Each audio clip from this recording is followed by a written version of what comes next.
Bienvenidas y bienvenidos a esta exploración profunda.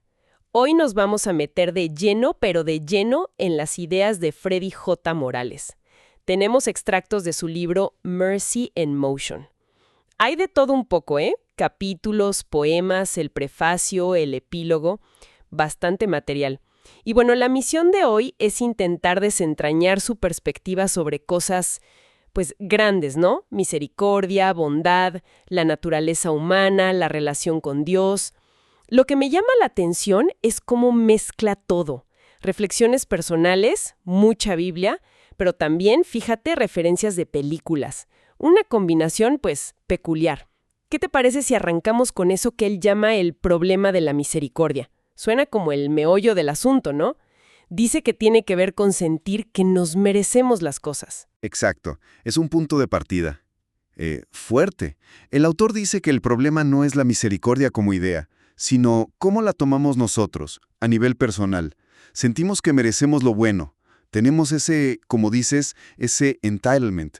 Y eso, para él, le quita valor a la misericordia. Ya no es un regalo, es casi, pues, algo esperado. O sea, no es que no queramos que nos perdonen o nos den algo bueno, sino que, en el fondo, creemos que de alguna forma nos lo ganamos. Así va la cosa. Justamente. Y el propósito del libro lo dice en el prefacio. Es como abrirnos los ojos a esa misericordia de Dios que está ahí todos los días y que ni pelamos. Critica que preferimos los regalos, la salud, el trabajo, qué sé yo, en lugar de valorar a Dios mismo. Su esperanza es que, al darnos cuenta de esto, pues la gente se acerque a lo que él ve como la provisión esencial, Jesucristo. Cita a C.S. Lewis, algo así como que hay 1000 opiniones hasta que sabes la respuesta, y entonces nomás hay una. Entiendo. ¿Y lo del cine? ¿Cómo entra Hollywood aquí? Sí, fíjate qué curioso. Dice, citando Hechos 17 creo, que el cine fue como una de las primeras herramientas que Dios usó para despertarle algo, un sentido de asombro, de trascendencia, como si las historias de la pantalla pudieran ser, no sé, chispazos de verdades más grandes. ¡Órale! ¡Qué interesante! Y hablando de buscar algo más allá, menciona Contact, la película. Recuerdo perfecto a Jodie Foster, Ellie, y esa tensión entre ciencia y fe, la búsqueda de pruebas. Precisamente, usa esa película para hablar de esa búsqueda humana, ¿no? De significado y de la polémica sobre si Dios existe o no. Se mete directo con la queja de la falta de evidencia convincente y menciona a Carl Sagan. Pero, ojo, el autor critica esa demanda de pruebas. ¿Cómo que la critica? ¿En qué sentido? Pregunta un poco retóricamente, ¿quién decide qué evidencia es convincente? ¿Quién es el juez? Y señala algo clave, la misma evidencia, o sea, el mundo, la vida, se interpreta de formas totalmente opuestas. Unos ven puro dolor y dicen, imposible que haya un Dios bueno.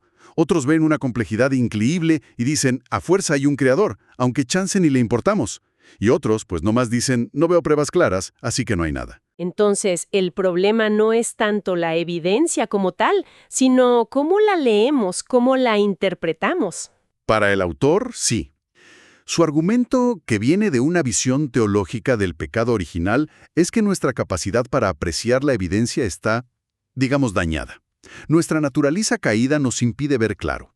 Y para mostrar la perspectiva divina, en lugar de dar argumentos lógicos, se va a la Biblia. Específicamente al diálogo entre Dios y Job. Ah, claro, el famoso pasaje del torbellino, donde Dios no le explica a Job por qué sufrió o sí. Exacto. No le da explicaciones. Lo que hace Dios es desplegar su poder, su soberanía sobre todo lo creado. Habla de Behemoth, de Leviatán, criaturas impresionantes. Básicamente le dice a Job, a ver, tú eres diminuto en este esquema. ¿De verdad crees que estás en posición de juzgarme? Y la reacción de Job es, pues, de humildad total. Se retracta, se arrepiente.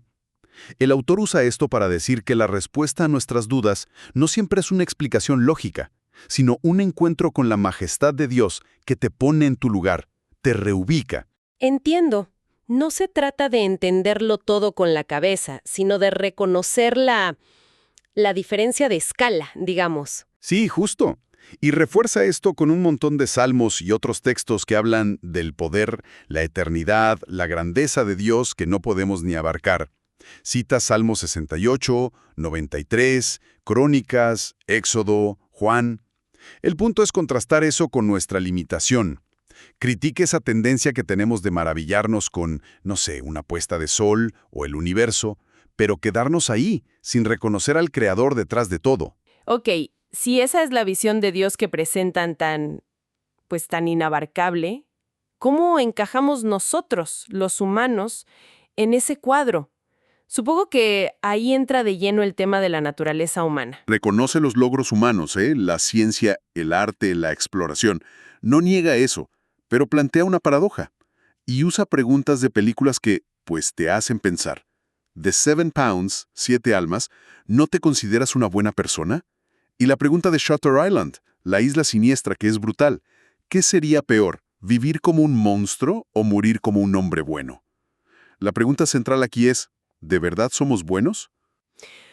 Esa pregunta creo que todos nos la hacemos alguna vez, ¿no? Y me imagino que la respuesta del autor no es muy positiva. Digamos que va contra la corriente. Su argumento central es que damos por hecho que la bondad nace en nosotros. Tiene una frase clave. Creemos que somos el bien que hacemos, como si nuestras acciones buenas definieran quiénes somos, y que esa esencia nuestra fuera, en el fondo, buena. ¿Y cómo usa las películas para mostrar eso? Con 7 Pounds, dice que el personaje de Will Smith intenta como pagar su culpa haciendo cosas buenas, donando sus órganos, pero él mismo decide quién es gente buena que merece su sacrificio. El autor ve ahí un reflejo de cómo creemos que podemos generar nuestra propia salvación y juzgar la bondad. Y con Shutter Island, usa el personaje de DiCaprio para mostrar cómo preferimos inventarnos una historia heroica sobre nosotros mismos para no enfrentar una verdad horrible sobre quiénes somos o qué hicimos. Critica esa frase típica de, bueno, no soy perfecto, como una forma de minimizar lo que él ve como un problema más de fondo. Suena a que está desmontando nuestra autoimagen. ¿Y cuál es la alternativa que propone? Pone nuestra autopercepción frente a una escena de la Biblia, Jesús y el joven rico, en Lucas 18. Cuando el joven le dice, «Maestro bueno», Jesús le contesta, «¿Por qué me llamas bueno? Nadie es bueno sino solo Dios». Para el autor, esa frase es demoledora, porque pone el estándar y la fuente de la bondad totalmente fuera de nosotros, únicamente en Dios. Claro, eso le da la vuelta a todo. Si solo Dios es bueno, entonces ¿nosotros qué somos? Y aquí es donde se mete de lleno con la doctrina de la caída de Génesis. Argumenta que desde ahí la naturaleza humana está, digamos, fundamentalmente torcida, y para apoyar esto, saca la artillería pesada, de citas bíblicas. Salmo 51, «En pecado me concibió mi madre». Marcos 7, «La lista de maldades que salen del corazón». Jeremías 17, «Engañoso es el corazón». Génesis 6, «La maldad humana era constante». Romanos 3, el famoso, «No hay justo ni aun uno». Y Juan 3, «Los hombres amaron más las tinieblas». Híjole, sí es una visión bastante oscura de la humanidad. Choca un poco con la idea más común de que en el fondo la gente es buena, ¿no? O que tenemos potencial para las dos cosas. Totalmente. Es una postura radical. Pero, y aquí viene lo paradójico, el autor dice que aceptar esto, reconocer que no somos buenos por nosotros mismos, es el primer paso indispensable para ver que necesitamos un Salvador. Cita a Jesús en Marcos 2. «No son los sanos los que necesitan médicos, sino los enfermos. No he venido a llamar a justos, sino a pecadores». O sea, si te crees sano, bueno, pues no buscas al médico, la salvación que viene de fuera. Entendido. Entonces, si no somos la fuente de la bondad y esta viene de Dios, ¿cómo explicamos las cosas buenas que sí vemos, incluso hechas por gente que no cree? Es como el huevo o la gallina, que fue primero. Gracia incomún. La idea es que cualquier bien, cualquier acto bueno, cualquier belleza o verdad que vemos en el mundo, aunque lo hagan o descubran no creyentes, no nace de ellos, sino que es posible porque Dios, en su gracia, sostiene el orden moral y natural. Cita a Santiago 1:17. Toda buena dádiva desciende de lo alto, del Padre de las luces. O sea, sería como decir que hasta la bondad de alguien no religioso es un regalo prestado de Dios, aunque no lo sepa o no lo reconozca. Exactamente esa es la idea. Y creernos dueños de ese bien, colgarnos la medalla, el autor lo llama idolatría, citando Romanos 1, donde dice que cambiamos la gloria de Dios por imágenes humanas. Lo llama huevos revueltos. Confundimos de dónde viene la bondad y terminamos quemando la verdad sobre Dios y sobre nosotros. Y esto se conecta con la idea de suprimir la verdad, que también es de Romanos, ¿no? Sí, basado en Romanos 1. Él argumenta que no es que no haya evidencia de Dios, él cree que la creación misma es evidencia, sino que la gente activamente la suprime, la ignora, la tapa porque no le conviene. Preferimos creer en nuestra autonomía o en otras cosas. ¿Y cómo ilustra esa supresión? Me imagino que aquí vuelven las películas. Claro, usa ejemplos bien gráficos. La escena de The Grey, Un día para sobrevivir, donde Liam Neeson está desesperado, congelándose, y le grita al cielo retando a un Dios que siente ausente o cruel. Haz algo. O una línea de The Imitation Game, El código enigma, después de ganar la guerra. Dios no ganó la guerra, nosotros sí. Para el autor, esos son ejemplos de la narrativa humana de autosuficiencia, de burlar a Dios o echarle la culpa. Y menciona que esta supresión no es solo algo intelectual, sino también emocional, que tiene que ver con nuestras historias personales. Totalmente. Dice que no solo creemos que somos el bien que hacemos, sino también creemos que somos el bien que sentimos. Usa nuestras emociones fuertes, nuestras historias, menciona algo personal de su familia, y hasta el famoso clip de Will Smith en El Príncipe del Rap reclamándole a su papá como base para justificar nuestra supuesta bondad. Yo sufrí, yo sentí esto, por lo tanto soy bueno o tengo razón. Y para argumentar contra Dios. Ignoramos, dice él, que incluso la capacidad de sentir o cualquier bien que experimentemos viene de esa gracia incomún de la que hablábamos. Vuelve a citar Santiago 1:17. Es un argumento complejo. Básicamente dice que usamos nuestras experiencias y sentimientos para armar una versión de la realidad que nos acomoda y que ignora la perspectiva divina que él quiere mostrar. Exacto. Nos contamos historias donde somos los héroes o las víctimas con justificación y Dios o no importa o es injusto. Bueno, entonces, si todo este análisis es como el diagnóstico del autor sobre nosotros, el problema con la misericordia, quién es Dios, cómo somos nosotros, cómo tapamos la verdad, ¿cuál es la cura? La solución que propone. Aquí llegamos al punto central de su argumento, la buena noticia. Primero, habla de nuestro deseo de significado. Usa una cita bien bonita de la película Hugo. El niño dice que le da tristeza ver máquinas descompuestas porque no cumplen su propósito, y siente que él no podía ser una pieza extra, que debe tener un propósito. El autor conecta con ese anhelo que todos tenemos. Pero supongo que le da un giro a esa idea. Sí, claro. Inmediatamente lo contrasta con lo que él ve como la verdad fundamental. No se trata de ti. Argumenta que el plan de Dios, el significado de todo, no gira alrededor nuestro, sino alrededor de Jesucristo.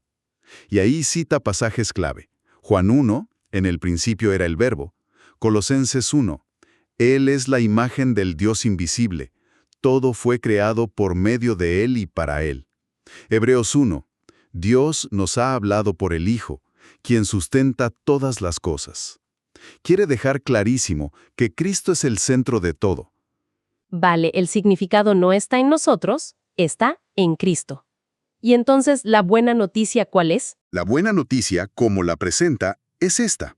A pesar de todo ese panorama oscuro de nuestra naturaleza pecadora que ya describió, recordando Romanos 3, no hay justo, Dios, por pura misericordia, ofrece perdón y salvación total a través de lo que hizo Jesús, su sacrificio y su resurrección. Cita los básicos.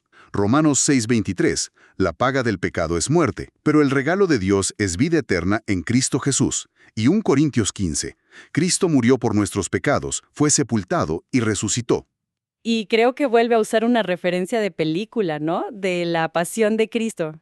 Sí, la frase que le dice Jesús a María, que viene de Apocalipsis. Mira, madre, hago nuevas todas las cosas.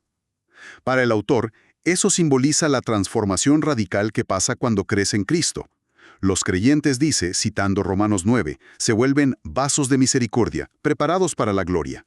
Y por eso su llamado constante es a correr hacia Él, hacia Cristo. Y todo esto llega a una frase central en el epílogo. Jesús es mi bien, que está basada en el Salmo 16. Yo dije al Señor, tú eres mi Señor, ningún bien tengo fuera de ti. Esa frase es como el resumen de toda su idea. Dependemos total y absolutamente de Dios a través de Cristo para cualquier cosa buena, y claro, para la salvación.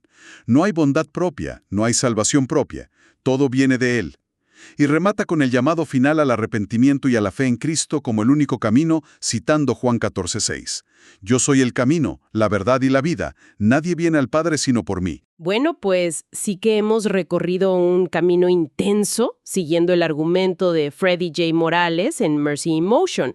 Empezamos con ese problema de la misericordia, pasamos por su visión de Dios, una crítica fuerte a cómo nos vemos a nosotros mismos, la idea de que suprimimos la verdad, hasta llegar a la centralidad total de Cristo como única fuente de bien y salvación. Y todo, pues, salpicado con esas referencias de la Biblia y del cine. Sí, es una argumentación muy puntual, muy tejida, con una postura teológica muy clara.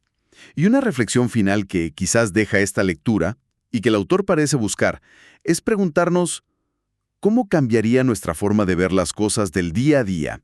Nuestros éxitos, nuestros errores, las noticias, todo, si tomáramos en serio su idea de que la fuente de toda bondad real está fuera de nosotros, en Dios. Híjole, es una pregunta que sí te mueve el piso. Definitivamente.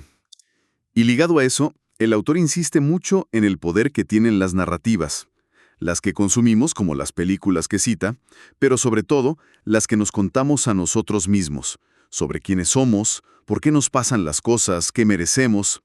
Dice que esas historias que nos contamos moldean profundamente lo que creemos sobre la realidad, sobre lo bueno y lo malo, sobre Dios. Quizás el ejercicio interesante que nos deja, aunque no lo diga textualmente, es revisar con lupa cuáles son esas historias que están dando forma a mi manera de ver el mundo y mi lugar en él. Una invitación a mirar hacia adentro y a cuestionar nuestras propias historias.